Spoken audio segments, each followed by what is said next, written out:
이 흐름 자체가 계속적으로 지금 4월달 이후부터 좀 전개되고 있는 것 같죠. 5월달 들어서는 크게 변동은 없는데 보니까 4월달에 나스닥 시장이 많이 빠졌습니다. 보니까 4월달에 나스닥 시장 13% 빠졌더라고요. 근데 우리 코스피 시장 같은 경우는 4%밖에 안 빠졌고, 코스피가 2% 빠졌고 코스닥 시장이 4% 빠졌으니까 우리 시장이 상대적으로 견조한 움직임이 전개 좀 되고 있는데, 자, 하여튼 시장의 변동성이 큰 국면 쪽에서 일각에서는 주가가 좀 많이 떨어졌기 때문에 기회라고 생각하시는 분도 계시고, 또 일각에서는 부정적으로 보시는 분들은 위기다. 연준의 기준금리 인상 자체가 워낙 가파르게 전개되고 있기 때문에 엇갈리는 그렇던 흐름이 여전히 시장에 그렇던 투자 심리에 반영이 좀 되면서 미증시라든가 국내 시장이 변동성이 확대가 좀 되고 있는 것 같습니다. 이와 관련해 가지고 우리 시장 위기일까요, 기회일까요? 물어보면 좀 쉽지가 않죠. 야, 우리 강재원 형님, 너 편안하게 단답형인가요? 예? 단답형? 아니요, 그냥 편안하게 얘기하시죠. 뭐 미증시 잠깐 우리 얘기해 볼까요? 예. 사실 이제 어린이날 휴일이 있었던 게 저는 개인적으로 좋지 않았었나. 왜 그러냐면 사실 이제 연준의 결과 나오고 나서 미증시 급등 나왔다가 어제 아시아 증시를 보게 되면은 사실 아시아 증시가 반등이 그렇게 세지가 않았거든요. 그러면 실제로 오늘 이제 어저께 국내 시 열렸다면은 마찬가지로 국내 시도 그렇게 강하지 않았을 겁니다. 그러고 나서 이제 미증시가 급락한 부분을 오늘 반영을 했었다면은 국내 증시가 오늘 좀 더 하락하지 않았을까 이렇게 생각하는데 어떻게 보면 지금 국내 증시 사실 진짜 견조하다라는 얘기가 맞는 얘기인 것 같아요. 왜냐면 미증시 대비했을 때 원래는 우리나라 증시가 이제 디커플링이 이어져 왔을 때도 미증시가 하락하면 더 많이 빠지고 미증시가 올라가면 덜 올라가는 증시가 계속 이어져 왔었던 그런 케이스였는데 이제 4월 중순 이제 사실 실적 발표가 나오고 나서부터 이제 하단에서의 지지가 좀 강해진 부분이 기업들의 실적이 잘 나왔다는 부분 그게 사실 좀 뒷받침이 돼주는 거고 반대로 이제 코스닥이 조금 더 빠졌다는 부분은 이제 아무래도 상대적으로 이제 2월 달에 좀 더 가파르게 올라갔던 부분도 있었고 3월 달에 그리고 이제 상대적으로 또 실적이란 부분에서는 이제 거래소 대형보다 좀 약하다 이렇게 되는데 그러니까 지금 현재 국내 증시를 딱 놓고 볼 때도 미증시도 거의 비슷하지만 실제로 이제 성장 가치주가 아니라 성장주 이제 빅테크를 중심으로 해서 성장주가 사실 미증시 하락의 중심에 서 있기도 하고 국내 증시에서도 오늘 보게 되면은 이제 네이버가 또 저가를 깨는 그런 흐름을 보이면서 이제 카카오 그룹주들, 카카오페이라든지 카카오뱅크라든지 카카오까지 해서 거의 대부분이 저점 아니면 저점을 깨는 그런 모습을 보여주거든요. 게임도 마찬가지고. 그래서 현재 국내 증시를 이제 받쳐주는 버팀목은 이제 경기민감 가치주 이쪽에서가 좀 받쳐주는 거고 실적을 기반으로 해서 반대로 성장주, 그러니까 밸류적인 부분이 비싸다는 성장주 쪽에서가 이제 저점을 깨는 모습인데 그나마 중요하다라고 생각하는 부분은 이제 삼성전자를 중요하다고 생각합니다. 그래서 삼성전자가 오늘도 이제 딱 중요 가격이 66,500원인데 딱 그 라인대를 지켜주면 좋기 때문에 국내 증시가 버텼지 않을까. 그래서 이 부분을 시장에서 이제 우리가 앞전에 이제 그런 얘기 하다가 제가 어스름이라는 얘기를 한 적이 있었거든요. 그래서 어스름이라는 게 이제 실적 발표를 전후로 해서 가치주 쪽에서는 이제 새벽에 올 것이고 이제 성장 쪽에서는 이제 더 어두워진다라고 말씀드린 적이 있었는데 그러니까 위기와 기회가 지금 공존된 것 같습니다. 그러니까 기회라는 부분은 실적 가치주를 중심으로 해서 2분기와 하반기를 보고 들어가기는 좋다고 생각하고 반대로 이제 시장에서 지금 작년 하반기까지 중심을 했었던 이 성장주들은 이제 옥석 가리기 좀 많이 해야 되지 않을까. 그래서 이쪽에서는 위기와 기회가 같이 공존한다 정도 이렇게 저는 생각을 하고 있습니다. 우리 명준호 형님, 네. 오늘 좀 얘기 좀 많이 하시죠. 예? 우리 명준호 형 얘기 듣고 싶으신 분 많을 겁니다.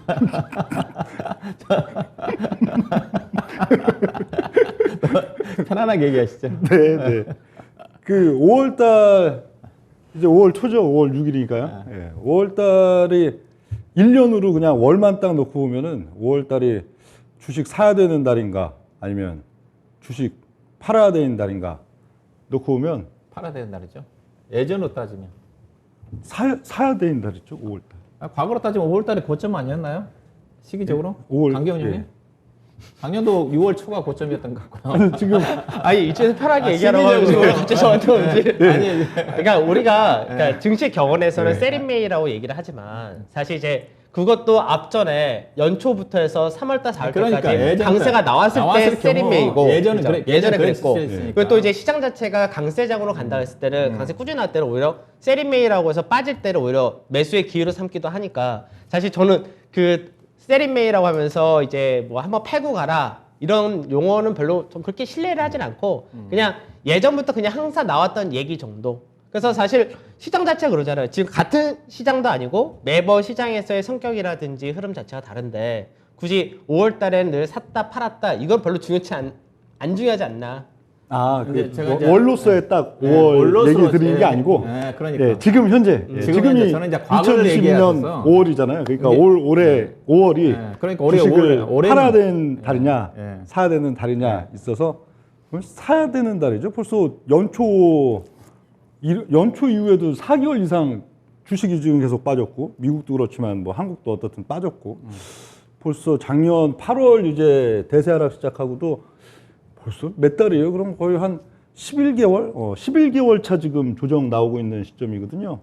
그 또 빠지기도 많이 빠졌고요. 지수 자체도 뭐 3,000 거의 한 300대 거기서 현재 2,600 막 이렇게 많이 또 빠져 있고 하니까 거의 연초로 봐도 거의 한 4개월 이상 그리고 작년 8월로 봐도 11개월 가까이 빠진 이 달은 분명 사야 되는 달입니다. 2022년 5월 달은 사야 되는 달인데 이걸 지금 사야 되느냐, 중순에 사야 되느냐, 하순에 사야 되느냐 이걸 보면은 굳이 월초에 지금 들이밀고 사야 될 이유가 있냐 좀 그런 생각은 들어요. 저는 분명히 아마 5월 말일자, 5월 뭐 31일이 마지막 날일지 29일인지 달력은 정확히 안 봐서 모르겠는데 5월 마지막 날 기준으로 봤을 때 아마 100% 주식 담겨 있지 않을까 그렇게 보여지고요. 5월 달은 분명히 사기는 사야 되는 달이고 오히려 그래야 또 6월 달, 7월 달, 8월 달도 좋은 수익을 누릴 수 있는 달인데 이 5월 첫째 주인 현재의 시점이 사야 되는 달이냐 하면은 주로 저는 아직은 그렇게 얘기 드리죠. 한 5월 중순 정도까지는 조금 기다려 봤다가 사는 게 좋지 않겠냐. 그럼 뭐 만약에 좀 더 주식 글로벌 있어서도 지수 한번 쭉 한 두어 주 밀었다가 오더라도 그래도 뭐 그럼 더 저점에 더 지금도 싼데 더 싸게 살 수 있으니까 좋은 거고 반면에 또 한 5월 중순까지 보면은 딱 봐도 뭐 지수가 막 역동적으로 탄력적으로 막 올라가고 지금 주식 미리 안 사놓으면은 야, 이 날라갈 종목들 올 이제 여름 초여름 여름에 대장주들이 그냥 벌써 중순 가서 보면은 벌써 한 10% 20% 방방 떠갖고 사기가 어려운 상황이 올 가능성은 별로 없어 보이기 때문에 아직은 그래도 현금 많이 갖고 있는 게 좋아 보이는데 이번 달 한 중순 하순 넘어가면서 보면은 주식 100% 오히려 강하게 사야 되는 그 시점들이 온다. 그걸 기다린다. 뭐 그 정도 보시면 되겠습니다. 5월 달에 기회가 온다는 쪽이네요. 글쎄요. 네. 뭐 지금보다 지수가 더 빠지든 아니면 지금보다 안 빠지든 그것보다 어떻든 현재는 아직은 그래도 현금 비중 많은 게 속편하고 좋은 것 같은데 한 중순 넘어가는 시점부터는 이제 올 여름에 이제 가장 주도해서 세게 갈 또 섹터 세게 갈 또 종목 이런 것들 이제 뭐 그야말로 낙엽 죽기라기보다도 낙엽 죽기는 낙폭이 과대한 걸 낙엽 죽기잖아요. 근데 이 장성격이 낙엽 죽기로 크게 먹기보다는 오히려 그렇게 뭐 작년도 뭐 올해 연중 흐름에 봐도 뭐 중장기 대세 사이클 자체가 무너지지 않은 채 오히려 바닥은 작년도 뭐 재작년도 쳐놓고선 딱 응축하고 이러고 이제 뿜을 종목들 그런 걸 적극적으로 사야 될 시기는 한 중순 정도 넘어가면 이제 오지 않을까 그렇게 좀 봅니다. 저는 일단은 유기와 기회장, 유기도 아닌 것 같고요. 뚜렷한 아주 또 기회라는 것 자체가 크게 수익을 낼 수 있는 그런 기회도 아닌 것 같고 올해 시장 자체가 이제 그런 흐름이라고 좀 얘기하고 싶은데 주가 자체는 쉽게 빠지지 않는다. 이제 우리 시장이 왜 이렇게 강하냐? 이제 그런 어떤 부분들은 미국 시장 같은 경우 성장주들이 빠지고 있는 것 자체는 워낙 이제 자산 가치에 대비해서 높다 보니까 그런 영향을 받고 있는 거고 우리나라는 뭐 알다시피 뭐 가치주의 성격이니까 주가가 쉽게 빠지진 않거든요. 하방은 탄탄하고 또 반면 또 상방으로 올라가기에는 성장성이 좀 제한적이니까 위로 올라가기 제한적인. 그래서 제가 얘기를 시장에 할 때 나스닥 시장이 근데 프로테이지로 4% 빠질 때 우리 시장은 오늘처럼 1% 빠질 거다. 반면에 나스닥 시장이 3% 올라갈 때 우리 시장도 1%밖에 못 올라갈 거다. 이제 그런 쪽이거든요. 이런 흐름이기 때문에 하방은 지지가 되기 때문에 큰 위기도 없을 것 같고, 그다음에 현재로 봐서는 국내 기업들이 실적은 좋지만 이익률이 낮기 때문에 또 윗방으로 크게 올라가기도 쉽지 않은, 또 현재 시장 자체가 위기는 아니거든요. 어떻게 보면. 그렇죠. 위기라는 게 자체 한번 틈에가 나와야 되는데 지금 종합주가지수가 저점이 나왔던 게 1월 27일 날 LG에너지 솔루션 상장 시점이거든요. 그때 2,600포인트 아래로 내려갔지 않습니까? 이미 찍었고 그 이후로 한 차례 또 위기가 왔잖아요. 1월 25일 날 우크라이나 사태로 인해서 또 2,600포인트 초반까지도 나왔었고 또 3월 15일 날 미국의 FMC 금리 인상권 때문에 그때 한번 저점이 나왔기 때문에 지금 지금 오늘 종합주가지수가 2,640이잖아요. 40인데 그보다 훨씬 위에 있습니다. 아직 탄탄하다는 거 자방이에요. 저점 더 깨진 건 아니고 다만 미국 시장 같은 게 지금 나스닥 시장이 저점 깼잖아요. 깨서 추가적으로 내려갈 수 있겠지만 내려간다 한다 하더라도 어디까지 내려갈지 모르겠지만 나스닥 시장이 지금 고점 대비해서 24% 떨어지더라고요. 한 30% 정도 떨어지면 나스닥 시장으로 따지면 11,800 정도 좀 될 것 같아요. 이 정도 떨어지면 우리 코스피지수는 2,600은 지지가 된다. 그래서 저점 깨지는 않는다. 그래서 위기는 올 것 같지 않다. 위기라는 자체는 한번 틈에가 좀 나오면서 그렇게 나와야 될 것 같은데 그래서 일반적으로 주식시장의 자체가 위기 다음에 기회라고 얘기를 하는데 그래서 위기도 아니고 기회도 아닌 것 같고 다만 지지부진한 국면이 좀 더 진행될 가능성이 있지 않겠는가 하는 쪽이고 그래서 오늘처럼 뭐 주가 미국 시장이 나스닥 시장 5% 빠지니까 시장에서 일부 채팅창에서 주가 급락 얘기 나오는데 그거는 그렇게 얘기한 사람도 우리나라 국내 시장의 펀더멘탈을 모르고 하는 사람들이거든요. 미국의 나스닥 시장과 우리나라의 코스피의 어떤 펀더멘탈을 비교해 본다면 쉽게 하방이 열리지가 않습니다. 그렇기 때문에 큰 위기는 현재로 봐서는 올 것 같지는 않고 시간이 좀 필요하지 않겠는가 하는 게 제 생각입니다. 그래서 항상 제가 얘기했다시피 주가 빠질 때 역발상으로 사야 되는 거고 다만 이제 역발상이라고 한다 주가 빠진다고 그래가지고 성장주 가지고 역발상 투자를 해서는 안 된다고 얘기하고 있거든요. 앞서 이제 우리 강재훈 형이 네이버라든 카카오를 얘기를 했지만 지금 이제 그런 종목들은 성장주들은 리스크 관리해야 돼요. 뭐 제약 바이오 종목들을 중심으로 해가지고 그들 종목들 주가 빠진다고 그래가지고 기회다 생각해가지고 주가 많이 빠져서 기회다 생각해서 사기보다는 탄탄한 종목들, 기업 실적이 떨어진 종목들은 오히려 주가가 하방이 열린다 한다면 위기가 아니라 기회 관점에서 이용할 필요가 있지 않겠는가 하는 게 제 생각입니다. 제 생각에는 이제 미증시 자체가 사실 미증시가 앞전에 급락이 세게 나오고 그러고 나서 급반등이 나오고 다시 급락이잖아요. 그래서 지금 저점 자리에서 살짝 깼습니다. 사실 저점을 뭐 크게 깼다 이런 것도 아니고 실제로 딱 보게 되면은 미증시가 종가상에서의 저가가 4월 말일이었거든요. 그러니까 그거 대비해서 현재 어저께 종가가 마이너스 0.19%, 18% 정도밖에 안 되니까 S&P는 지켰고 다우지수는 좀 더 위에 있고 이렇게 돼 있는데 지금 현재 미증시 기술주들, 성장주들의 제일 문제는 뭐냐면 자금 자체가 아예 안 들어온다는 게 제일 문제인 것 같아요. 그러니까 미국에 이제 ETF 관련된 상품이 워낙 많은데 ETF 쪽으로 자금이 거의 안 들어온다고 합니다. 그러다 보니까 자금이 들어와야지 저가 매수가 들어올 텐데 아예 그게 없다는 얘기죠, 시장이. 그러면 시장에서는 결국 현재 돈이 몰려있고 계속해서 들어온 쪽은 여전히 똑같은 가치주 성격을 갖고 있는데 국내 증시가 지금 저는 이제 생각하는 부분이 전에도 제가 그 얘기를 한번 해드렸지만 국내 증시는 완만한 U자형이 향후 2년, 3년 동안 이어지지 않을까 그렇게도 말씀드렸던 게 지금 보게 되면 사실 시장에서가 우리가 뭐 개인 투자자분들이나 시장이 앞서 한번 무너지고 나서 굉장히 이제 박스권 하단을 깨면 어떡하나 뭐 어떻게 되나 굉장히 고민을 많이 하는데 사실 지금 1월달 저점부터 지금 상단까지 해서 폭 자체가 5에서 6%밖에 안 되는 폭입니다. 그러니까 지금 박스권이 사실 굉장히 두꺼운 박스권이 아니고 좁은 박스권이거든요. 근데 문제는 뭐냐면 시장을 보고 우리가 좀 천천히 사야지라고 생각할 때 이미 신고가를 넘어가는 종목들이 나옵니다. 52주 신고가가 방산부터 시작해가지고 정유라든지 이런 쪽 이미 52주 신고가 나오고 있거든요.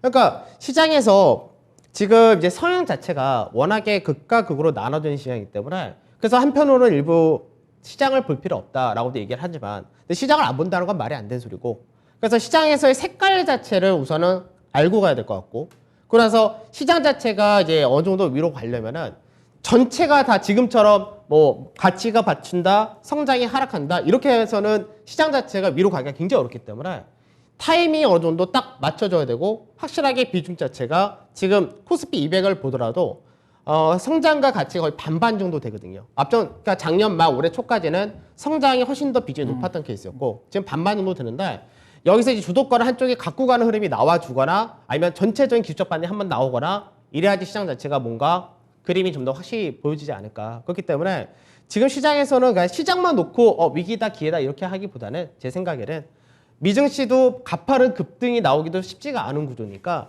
결국 시장에서 업종별 종목별에서 먼저 선도주 역할로서 움직이는 쪽을 잘 포착을 해야 되지 않을까. 네, 그렇게 생각이 듭니다. 네, 저도 일단은 현재 시장 자체가 주가가 지금 못 간 이유 자체, 변동성 커진 이유 자체가 금리 인상 속도가 워낙 가파르기 때문에 금리 인상 시점, 인상기 쪽에 피해를 볼 수 있는 그렇다 업종이라든가 종목들만 상당히 피하면 된다고 봐요. 어차피 시장이 빠지면 다 같이 주가가 부진할 수밖에 없지만은 그래도 실적이 따라주는 종목들은 덜 빠지고 일부 종목들 같은 경우는 주가가 고점을 돌파하는 종목들이 나타나거든요. 대표적으로 그래서 이제 성장주들이 이제 피해주로 인식되는 것 자체가 성장주들은 자금을 조달해야 되는데 시장이 금리가 올라가게 되면 투자를 안 하거든요. 예컨대 사전에 IPO 들어가기 전에도 사전 프리코스다라든가 돈이 안 들어오거든요. 그래서 자금 조달에 차질이 생길 수밖에 없습니다. 그래서 그런 어떤 종목들이 현재 지금 주가가 좀 계속적으로 저점이 좀 떨어지고 있는 그런 부분들이기 때문에 그런 부분들을 현재 시장에서 금리 인상기 시점에서 주의하면서 접근할 필요가 있지 않겠는가. 저도 뭐 그런 생각을 좀 해보고요. 그러면 일단 시장에 대해서 그러면 어떻게 뭐 다음 주 정도 좀 봐야 되겠죠? 좀 시장에 관망해야죠. 근데 사실 뭐 시장 예측도 뭐 큰 의미가 없는 게 사실 뭐 한국이라기보다도 이제 미국 증시를 보면 이게 예를 들어 이번 주도 1000포인트 하루 탁 올려치고 다음날 거의 1000포인트 또 빼고 이런 게 누군가는 이게 굉장히 뭐랄까 한두 번 그럴 때는 야 시장이 정말 역동적이고 다이나믹하고 엄청 재밌구나 라고 느끼겠지만 이게 지금 벌써 뭐 작년 뭐 가을 연말 특히 요즘은 완전 이건 뭐랄까 정말 이게 코인판도 이루어지지 않겠네 싶을 정도로 이런 양상이 계속 반복되면은 전 세계적인 투자자들이 대체로 어떻게 생각하겠어요? 이게 재밌다라는 느낌보다는 그냥 니 혼자 먹고 니들 맘대로 그냥 뭐 그냥 뭐 뭐라고 하죠? 그 보통 그럴 때 굉장히 빈정상했을 때 대중 투자자들이 굉장히 전 세계적으로 빈정이 상할 거라고요. 그냥 너 혼자 다 해먹어라 그냥. 예를 들면 시장의 뭐 메이저나 큰 손들한테 그런 반응이 나올 거기 때문에 지금 이런 식으로 뭐 급등나기 역동적인 느낌보단 점점 이제 사람들이 지루하다. 뺄 거면은 한 뺐다가 오든지 올릴 거면은 가든지 하지. 뭐 이렇게 그냥 뭐 그 안에서 그냥 올렸다 내렸다 이러냐 이런 반응들이 나오는 시점이라 항상 뭐 지루할 때쯤 되면은 어떤 추세가 나오더라고요. 그래서 지금 이제 5월 둘째 주, 셋째 주 이렇게 넘어가는 국면들인데 여기가 한번 그래도 좀 대차게 우리나라 지수로 치면 뭐 2,600포인트, 뭐 미국으로 뭐 나스닥으로 치면 그 지금 한 13,000대인가요? 뭐 그런 나이 때 12,000대 한 중반 이런 나이는 한번 대차게 깨고선 뭔가 투매를 받고 그러면은 장세가 5월달 하순 또 6월, 7월 굉장히 역동적일 거라고요. 사람들이 이제 돈을 갖고 몰려드니까 사람 심리라는 게 똑같은 2,600이어도 1월달에 찍은 2,600은 굉장히 싸 보이잖아요. 사람들이 막 저가 매수하고 싶고. 근데 여기서 한 3달 동안 이러고 있으니까 이게 뭐 싸다는 느낌도 별로 없는 그런 느낌들이 들기 때문에 그런 양상을 한 2주 가져갈지 아니면 계속 그렇듯이 지금 뭐 5월달, 6월달도 계속 이런 뭐 좀 뭐 2,600, 한 2,800 박스권 두고 왔다 갔다 하든지 뭐 그건 조금 그래도 한두 주 정도는 조금 더 관망하는 게 좋을 걸로는 저는 좀 보여지고 그런 가운데에서도 지금 보면 그 뭐 2월, 3월, 4월도 지수는 그냥 뭐 계속 갇혀 있었지만 사실 굉장히 역동적이에요. 섹터, 우리나라 종목들 섹터로 본다면은 빠지는 종목들 계속 빠지지만 그 안에서도 뭐 또 굉장히 뭐 국가 기관 산업 관련된 뭐 전기, 가스 그런 게 강할 때도 있었고 또 뭐 선거한다고 또 뭐 건설, 원절주가 또 엄청 강할 때도 있었고 이런 식으로 또 활용할 가치들은 많기 때문에 적극적인 투자 올 상반기도 계속 해야 되는데 딱 여기 한 5월 중순 정도까지 거기까지는 그래도 현금 비중 좀 갖고선 구경하다가 이제 투입하는 게 좋지 않겠나 뭐 그 정도 봅니다. 그러니까 현금이 있으신 분들은 이제 사실 그렇죠. 현금 있으신 분들은 언제 사면 좋을까 타이밍을 재고 계시는 거고. 근데 문제는 이제 우리 대부분의 현재 개인 투자자분들은 이미 주식이 다 채워져 있고 현금 있으신 분은 사실 그게 많지 않으실 텐데. 근데 이제 약간은 우리가 항상 증시 격언에서 이런 게 있어요. 증시 격언을 보게 되면 사실 공포에 질렸을 때 그때 사고. 그러니까 대중과 역으로 움직이라는 얘기 늘 하잖아요. 작년 1월 달 지수가 뭐 3,200 가고 3,300 가고 막 어마어마하게 삼성전자 중심 급등했었을 때 그때 시장에서 삼성전자 과하게 왔습니다 이렇게 얘기했던 사람들은 다 욕먹었어요 사실은. 근데 지금 와서 보게 되면은 그 사람들이 다 정답이었는데 지금 이제 미증시가 사실 굉장히 크게 급락을 하잖아요. 근데 워렌 버핏 같은 경우는 버크셔 해서웨이죠. 그쪽 같은 경우는 지금 현금을 어마어마하게 소비를 했다라고 합니다. 그러니까 이쪽은 오히려 지금 현재 시장에서 공포에 더 힘들어서 던질 때 그 물량을 계속해서 주식으로 채우고 있다 이렇게 얘기를 하죠. 근데 또 한편은 이런 거죠.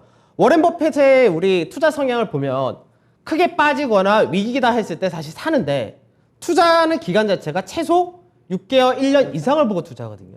그러니까 우리 개인 투자자분들도 사실 지금 시장에서 앞으로 더 빠지면 얼마나 더 빠질 거냐라고 생각한다면 사실 지금 구간에서 사는 게 맞는 건데 문제는 우리 개인 투자자분들은 지금 6개월, 1년을 보고 살 수 있는 사람은 없다는 얘기죠. 왜냐면 지금 당장 하루하루가 매일 등락을 보여주고 있고 한 주 한 주에 여러 가지 이벤트라는 게 있기 때문에 결국 그래서 시장에서 가격을 지금 자꾸 보려고 하는데 가격보다는 차라리 어떻게 보면은 우리가 지금 시점부터 6개월 뒤는 좋을까? 1년 뒤는 좋을까? 사실 우리가 증권사 리포트도 대부분이 6개월 향후, 1년 향후 이렇게 리포트를 발간하잖아요. 그러니까 지금은 어차피 시장에서 하단이 견고하다면 조금 긴 옷 갖고 사면 되는데 이거를 우리가 너무 타이트하게 막 쪼개가지고 이번 주 사야 돼, 다음 주 사야 돼 이렇게 쪼개다 보니까 그게 사실 좀 까다로운 거죠. 그러니까 그렇죠. 우리가 싸게 살라 그러니까 우리가 주식의 타이밍을 맞추기가 쉽지가 않는 건데 그래서 제가 조금 전에 이제 위기도 아니고 기회도 아니라는 것 자체가 워런 버핏이 하는 얘기가 공포의 주식을 사라고 하지 않습니까? 그쵸? 지금 공포는 아니라고 그랬어요. 제가 아까 했다시피. 그러니까 만약에 한 단계 빠지는 시점이 나온다 한다면 그게 공포가 될 것 같은데 그래서 현재는 지금 공포스러운 분위기가 아니기 때문에 미지근한 장세다. 예, 그런 쪽에 좀 말씀드렸던 거고요. 그래서 만약에 주가가 좀 빠진다 그러면 앞서 이제 국내 기업들의 가치가 워낙 싸다고 그랬지 않습니까? 나스닥 성장주들은 뭐 저도 뭐 비싼 주식들 많아요. 그래서 만약에 추가적으로 어떤 악재가 노출돼가지고 공포로 분위기가 나온다 한다면 절대적으로 거기다 주식을 대고 팔아서는 안 된다. 가치의 관점에서 기다리면 된다. 과거에 이제 워런 버핏이 금융위기 때 아마 은행주를 사가지고 30% 40% 더 빠졌을 거예요. 근데 그 주식이 지금은 10배 이상 올랐어요. 이게 그만 그렇다는 거죠. 길게 보면. 그래서 투자의 관점에서 접근하다. 근데 우리나라 투자가들이 자 매매 관점이죠. 버핏은 근데 투자라기보다도 그냥 아돌 치는 거죠. 그 당시 금융위기 한복판일 때 CT였나요? 네, CT. 사실 CT 워런 버핏이 그때 돈 안 밀어줬으면 부도나는 상황이었거든요. 그러니까 딱 이제 결판을 내린 거죠. 나한테 내가 이제 이만큼 투입하면 니네가 사는데 대신에 콜옵션을 왕창 줘라. 그럼 내가 이거 너희들 살려주고선 계속 뭐 투자하면 되니까 워낙 싸게 사는 거니까 주식도 아니고 콜옵션을 사는 거니까 예 그런 식으로 거의 극에 다다랐을 때 살려주는 조건으로 그 지분을 왕창 싸게 사니까 사실 뭐 완전히 그냥 뭐 20년 30년 대세 하락장이 아니고는 수익 안 나기도 어렵고 대박 안 나기도 어려운 거죠. 그게 이게 참 이게 돈의 힘이자. 예, 그렇죠. 그게 돈의 힘이기도 하고 네. 또 그래서 대마불사란 말이 나왔던 거고. 네. 그 미 정부에서도 결국 미 은행들을 지원을 안 할 수가 없던 상황이었으니까 이제 그 여러 가지 맞물렸겠죠. 근데 이제 결국 그렇게 어쩌다 저쩌다 하더라도 여전히 잘한다는 거는 이 시장에서는 다들 인정하는 부분이니까. 예, 근데 특히 버핏에 대해서 우리 가장 그 우리나라 번역서들이 엉뚱하게 막 해놓는 게 좋은 종목, 흔히 얘기하는 가는 종목, 대장주, 잘 가는 거기서 그런 종목을 사서 오래 갖고 가는 게 워런 버핏 투자라고 거짓말 하는데 그건 아니죠. 그게 아니고 극에서 사는 거예요. 극. 예. 극과 극. 어떤 대세 사이클에 있어서 이 기업에 있어서 극단적인 저평가에 극단적인 공포 심리에 극단적으로 싼 시점에 사서 쭉 오래 갖고 가야지. 그건데 우리 대중 투자자들이 워런 버핏을 오인해서 하는 방법이 주로 뭐예요? 극단적으로 비싼 시점에. 그렇죠? 벌써 막 1년 반 해서 주가가 5배, 10배 이렇게 올라가 있는 막 그런 종목들만 이게 최고의 가장 우량한 종목이라니까 이걸 지금 고점에 사갖고 계속 5년, 10년 끌고 가면 좋은 건가 보다. 5년, 10년이 아니고 6개월, 1년도 안 돼갖고 반토막 3분의 1 토막 막 나잖아요. 한국 주식뿐만 아니고 미국의 성장주 대표주라는 종목들도. 그래서 그게 굉장히 중요한 포인트다. 그래서 앞으로 5월달 이제 중순, 중하순 여기서도 주식을 살 때 무엇을 사야 될까? 극단적으로 가치도 저평가고 극단적으로 심리도 저평가인데 터닝 포인트, 올 여름과 가을에 있어서 그 기업이 반드시 중장기적으로 3년, 4년, 5년 동안에도 침체돼 있었어도 그게 크게 올라갈 동기가 있는 그런 종목을 사야죠. 그게 워런 버핏이 사는 종목이고. 예. 그럼 뭐 몇 년이 아니어도 수익도 또 크게 나고 그런 면들이 되죠. 일단 첫 번째 주제가 너무 오래 간 것 같은데 결론은 이런 것 같아요. 우리가 위기인가 기회인가. 이게 앞서 얘기했던 우리 오런 버핏 얘기 많이 하는데 오런 버핏은 공포의 주식을 사는 거잖아요. 그러니까 앞으로 혹시라도 향후에 이 시간 이후에 공포스러운 분위기가 있어가지고 주가 빠질 때는 팔아서는 안 된다. 그렇죠. 사야 되는 쪽이고 공포에 오른 버핏 아니 우리가 근데 얘기하는 그게 쪽에, 어디냐고요. 그게 예를 들어 2,600이 갑자기 팍 깨졌어. 그럼 이제 그 공포라는 게 2,550인가, 사야죠. 2,500인가, 2,450인가. 아니, 만약에 공포스러운 분위기라는 자체는 예. 코스피가 제 개인적으로 예. 80포인트, 100% 빠지는 시점이 될 것 같아요. 예컨대 지금 2,640인데 2,550, 60이라든가 그렇게까지 빠져서는 저는 안 빠진다 보고 있는 쪽인데 만약에 그게 나온다 한다면 거기다 대고 팔아서는 안 된다. 오런 버핏의 어떤 투자 관점에서 본다 한다면 항상 그 시점이 바닥이었다. 그러지 마시고 저는 근데 그것도 그 종목 시장이 안 나름이에요. 빠진다는 이유 자체가 우리 투자가들 제가 펀드멘탈 얘기를 하는데 우리나라 올해 상장회사들의 단기 수익이 178조 원입니다. 작년도 160조 원 이익 났어요. 예, 그래서 2020년도에 자산 가치하고 지금하고 2년 차이에 상장에서 자산이 300조 원이 늘어난 거거든요. 그럼 300조 원이 늘어났다는 자체는 그만큼 가치가 하방이 탄탄해지는 거거든요. 그걸 우리 시청자들이 모릅니다. 그래서 과거에 우리나라 시장이 2200, 2300에서 올라왔으니까 많이 올라왔다 생각하시는데 그렇게 생각하시면 안 돼요. 그래서 제가 하방이 지지가 된다는 쪽이에요. 그래서 만약에 주가 빠지면 거기다 대고 팔아서는 안 되지 않겠는가. 그것도 종목 나름이죠. 그렇죠. 저도 종목. 던져야 될 종목이 있는 그러니까 앞서 얘기했던 종목은 적극적으로 더 사야 되는 종목. 가치주성 성격, 예. 성장주라고 일단 바이오 그러니까 제약이라는 지금 종목들 공포를 느끼시는 그렇죠. 이 체감이 사실 어떤 종목을 중심으로 갖고 있냐에 따라서 너무 천차만별인 게 솔직히 오늘 같은 경우도 네이버라든지 카카오 같은 이런 종목을 중심으로 갖고 계신 분들은 굉장히 공포스럽고요. 왜냐면 저점이 어디지 모르니까 그게 제일 공포스러운 거죠, 사실은. 그래서 오늘